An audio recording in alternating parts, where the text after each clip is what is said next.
So we have a very loaded show today, so let's get started. I'm kind of excited for this one. So, going into segment number 1, we have some awards from the HotDocs Film Festival because I want to just kind of do a nice bow on the end kind of wrap up of this festival. So I decided, you know what? What's the best way to kind of wrap something up? Let's do some awards. So get ready for what are the HotDoc Awards.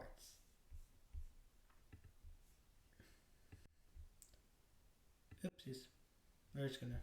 I forgot that I did not actually make them all go back. There we go. And while I'm doing this, just remember, leave a like, subscribe, comment, share your thoughts, all that fun stuff. Okay. Now,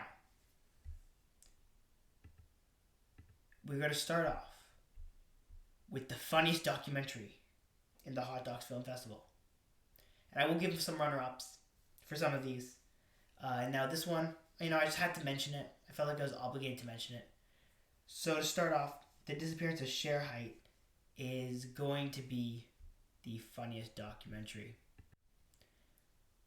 Now, the best music, which, again, this was obviously a documentary which, again, I'm kind of making this award exclusively for it, and that would have to be Love to Love You, Donna Summer. And yeah, again, I know, this one was there exactly for that purpose. The next one, Best Editing in a Documentary. Now, there were a lot of options for this one, but I think there's one set of scenes which you can see in my review for this documentary. All these documentaries have reviews out on YouTube and the podcast apps. This has got to be, the best editing's got to go to Black Barbie. Now, I do have to say, just real quick, Unseen and the Blurry Lens was, definitely the runner-up for this. However, Black Barbie was, those scenes with the Barbie dolls moving, it was, I feel like that just worked perfectly. And, you got to give that to the editing. Now, we're getting to the end. We are at the end, pretty much. And that is the best documentary in the HotDocs Film Festival. And, without a doubt, it has to be the thing I was most anticipated for going into it, which is the Steph Curry documentary. Because, man, Steph Curry is just that guy. And it was so much fun to watch. Now, gotta give some honorable mentions. Gotta give some honorable mentions here. We've got to give some honorable mentions to things such as, We Are the Guardians, which was, again, an amazing documentary, which I think was heavily underrated, in my mind at least. We've got to give Unseen. Obviously, I did an interview with the director of Unseen as well. That was a fantastic documentary. You got to give the opening night documentary. You've got to give, of course, all the other ones that are on that screen. Just shout out to all of them. Honestly, every documentary I watched or reviewed or interviewed someone for were all documentaries that I considered to be amazing, and I think this festival opened up my mind to documentaries, and I think it was amazing. Now, anyways, and Innocence, obviously, that was the other one, which should be mentioned, which I did not put there, but definitely check it out. And you can check all of our coverage from the HotDocs Film Festival out on YouTube and all that stuff. Now, highly recommend it. This festival made me love documentaries, and I never thought that would happen. So, shout out to HotDocs. Shout out to everyone who made documentaries, everyone who interviewed, everyone in general, just shout out.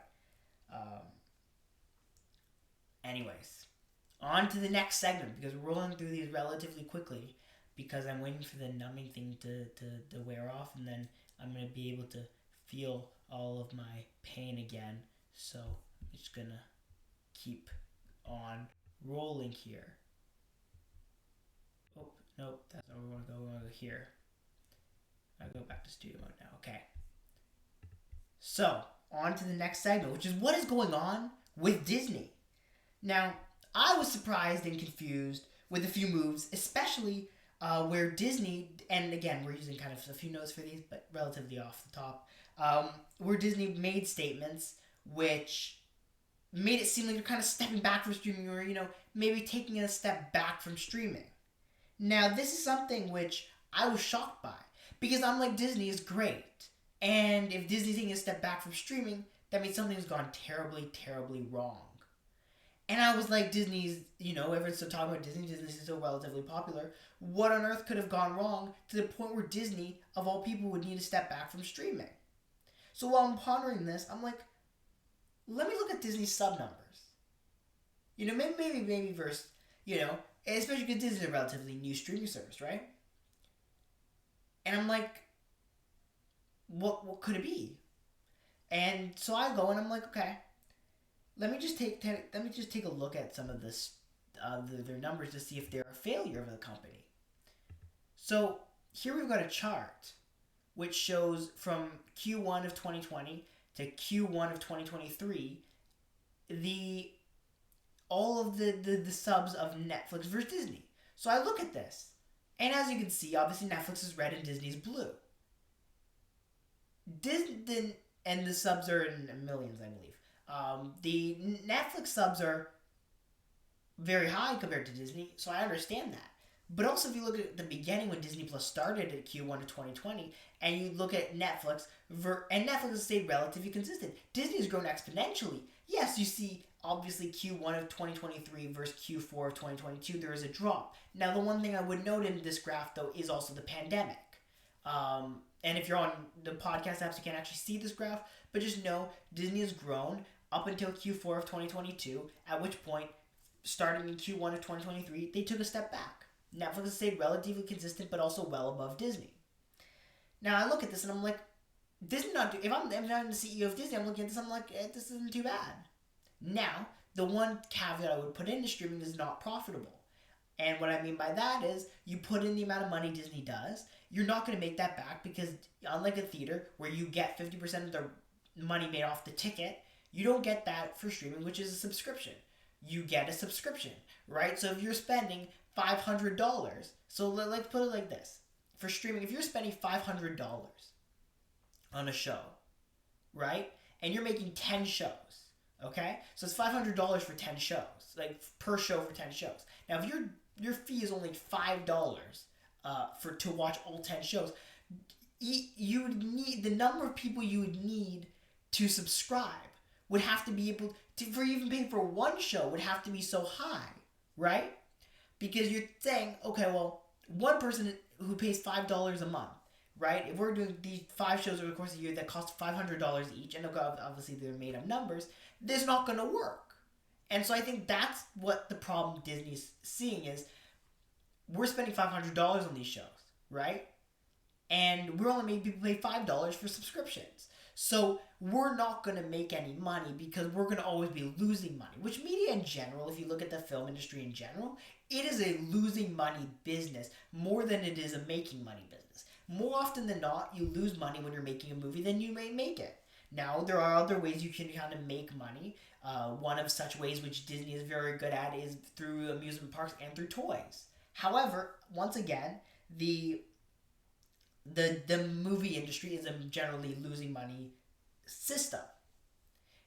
So that's the first kind of thing I wanted to talk about.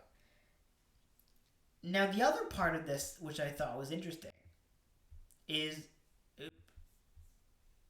I'm going to go back to studio. There we go. And so the other part of things, which I thought was interesting, I don't actually have the chart, I now realize, because I think I put on the wrong chart. So while I try to figure out if I can fix that, I'm going to just keep talking. But I think the biggest thing that I've noticed at least is that Disney's kind of like, hesitant because streaming is not the profitability that they expected. And I think everyone kind of told them at the beginning, you're not going to make a ton of money like you expect to.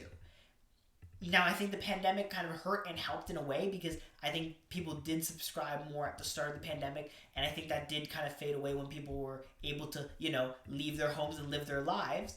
But at the same time, I don't believe that... Here it is. Okay, this is the chart I wanted, not the other one. Okay, good. But yeah, this is... So, this is the kind of thing where people are kind of like... maybe they started subscribing at the beginning, but then it didn't stick until the end. Now, the other thing is Disney's new, right? Relatively new. Disney's been around for only a handful of years, where Netflix has been around for significantly longer. So I'm like, okay, comparing it to Netflix, maybe that's not a great idea. So then you know what I did? I did this. I said, okay, let's look at the. We're gonna make this chart look. There we go. There we go. There. Oh, there we go. There we go. So the chart we have here. Sorry, there might be a little weird thing going on with the editing because I clicked exit by accident, and then I clicked yes to the warning message saying, "Do you want to exit?" But so the thing I was saying was, Disney is a relatively new streaming service. So here we have a chart which shows the subs in the first 14 quarters of both Disney and Netflix. So this is when Netflix initially started. Now, the one thing I would probably say to take note of is obviously when Netflix started, you see Netflix was it grew slower than Disney did, and that was because it was the first, right? There were a bunch of people who came on, pretty much the same number of people who adopted Disney initially, and then Disney obviously grew substantially quicker than Netflix, which I think became as the norm of streaming was kind of more prevalent.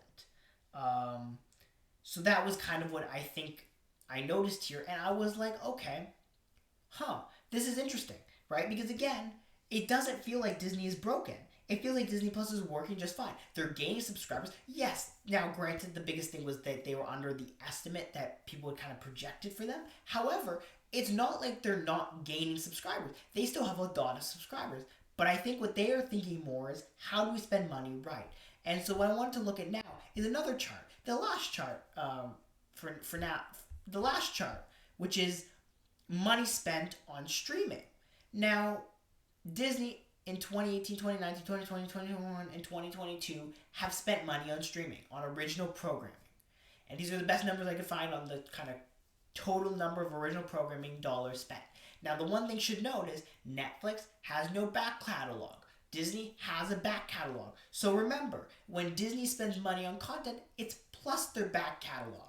Netflix has spent their time trying to create a back catalog because they don't have, decades and decades of history. And even further, I guess, for Disney, right? They're trying to create their history. But look at the spending. Disney comes out of the gate spending significantly more than Netflix is. And Netflix is at this point in 2018 a well-established streaming service. But at the same time, the one thing we have to all remember is Netflix, when it started, was only licensing content, right? They were never spending money on creating content. And at the end of the day, as a licensor of content, you're paying a lot less money when you're saying, hey, here's $5, give me your movie, rather than saying, here's $500 to make the movie, right? So Netflix was always getting a bargain because they'd say, okay, and actually how it really works in the real world is, what would happen is they would say, hey, here's, give us all of these movies when they're done their theatrical release, and we will give you $500, right? And what would happen, and you would give it to us over the course of, let's say 6 years, right? And what would happen then is the studio would agree, and they would proceed to get that content in a certain window for a certain number of content, right? So they're not paying individually, they're paying just generally for the content, which I think is very important to remember. But Disney spends significantly more, as Disney's in purple, on content than Netflix, right? You look, they've had some very high-profile movies which have released on Disney Plus. Now, that was partially due to the pandemic. However, that being said, again, they are not making as much money. The one thing Disney did try to do to fix that was the premiere access for Black Widow and Mulan, where they said, look, you give us some more money and you get to see it first. And I think that's something which eventually will be brought back. The reason I say that is because I think if you want to make big budget content in them as movies, then you do have to have some other way to make financial gain apart from a theatrical release. And that is assuming if you're okay forfeiting the theatrical release.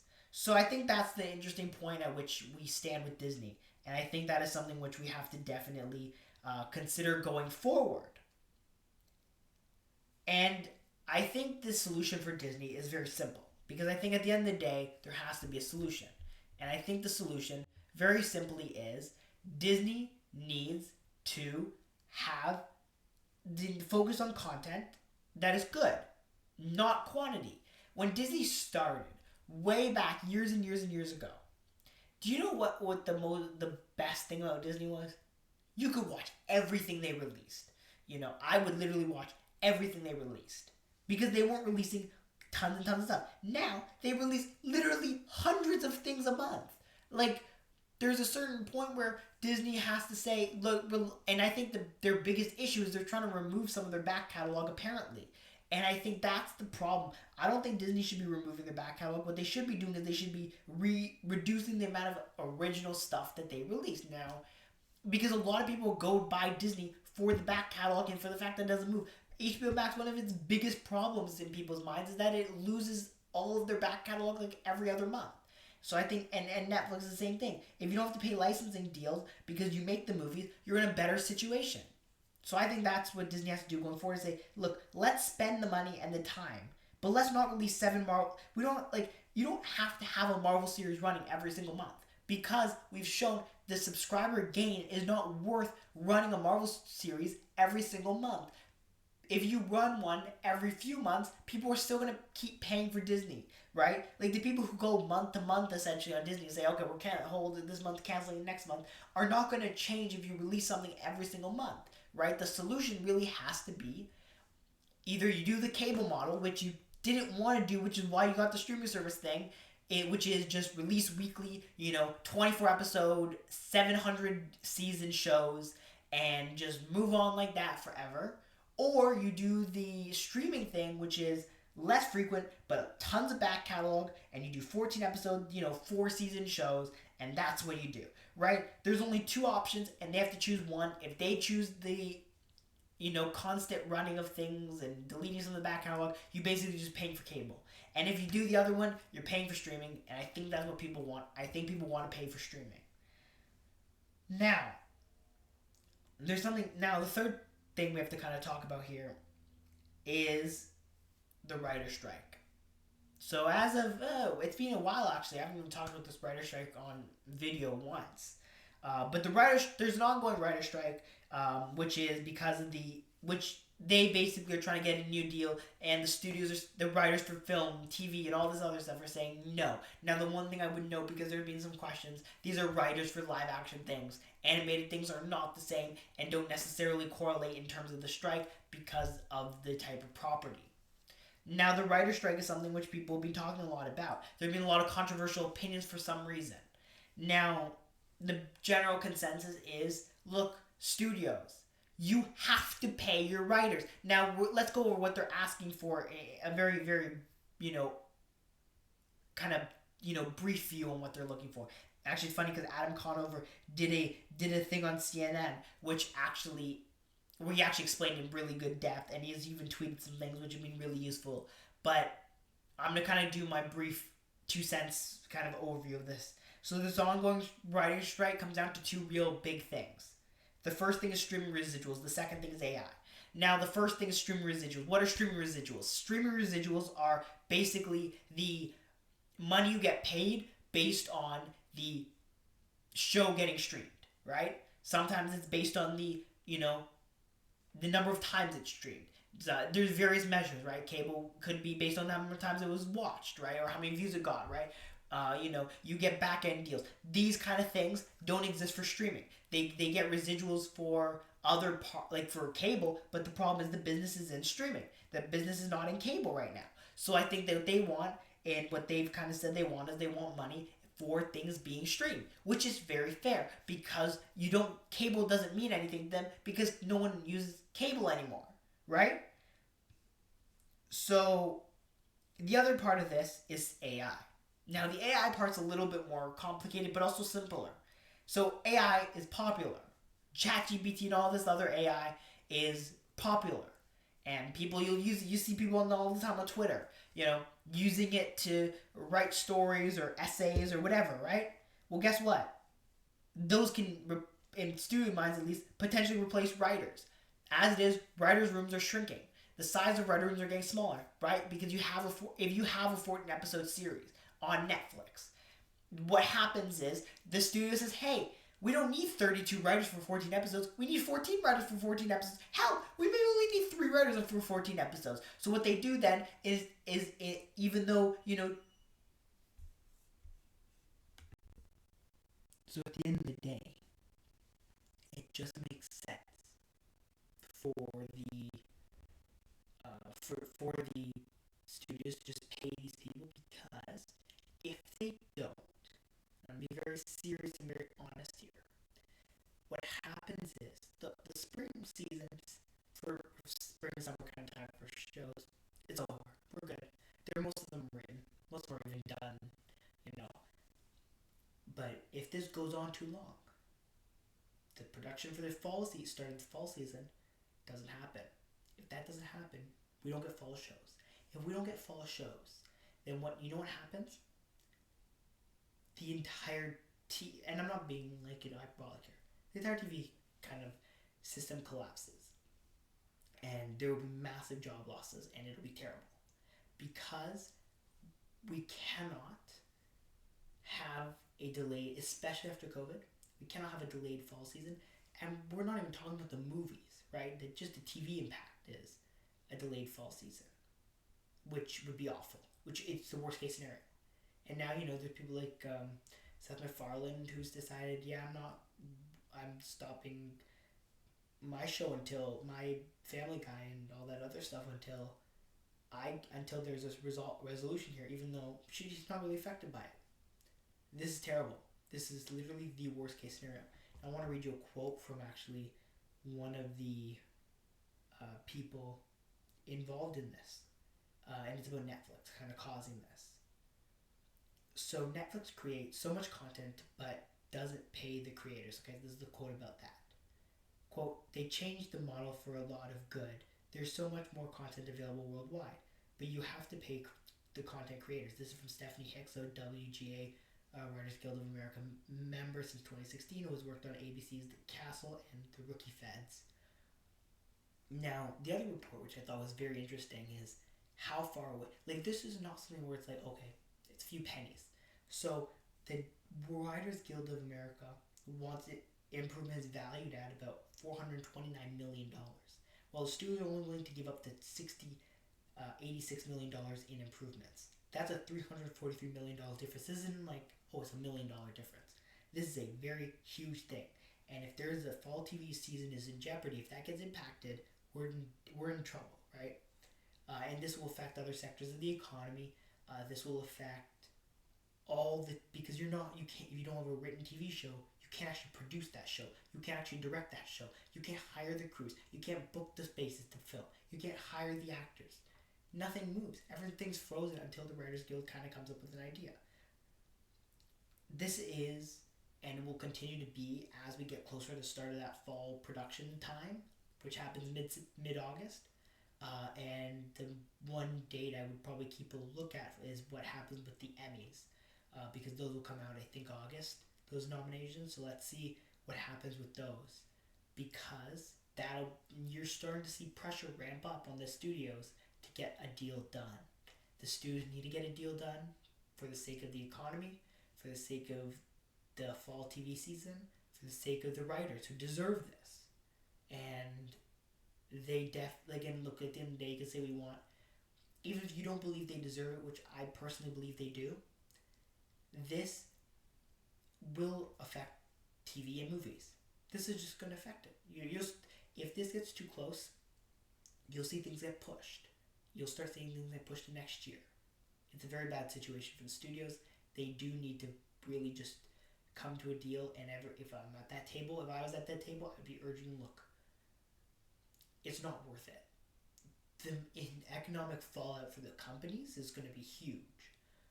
These people some of these people will lose their entire ability to even put out a show in the fall. The amount of money you lose is just terrible. If you delay movies as well, it's a disaster. This isn't worth it, especially because public opinion is not changing. So there's no way for the studios to even wheedle their way out of this. They're going to have to face this, and they're going to have to suffer they're going to have to suffer the consequences. That's the only options they have. It's unfortunate, but it's true. And with that, that's the end of this I guess, mini podcast because it was like 20 minutes. But thank you all for watching and listening. Don't forget to like, subscribe, comment, share your thoughts, follow us on social media. This is supposed to be longer, but circumstances caused me to have to do an abridged version. But yeah, again, if you like what you saw here, comment, like, subscribe. Really helps us. We really appreciate it. You can check out more episodes of the podcast. The podcast is coming back kind of in its usual form relatively soon, as in theory next week. And yeah, again, subscribe, follow social media at comicboys_. Follow me at collegeofall03. Got some huge things coming. Check out our HotDocs coverage because it's really cool to get a press pass and get to do all that stuff. So if you guys subscribe and like and watch those videos and listen to those podcasts, you can help us do that.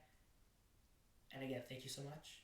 Thank you for listening. Let me know what your thoughts on the issues are down below. See you all next time. Bye.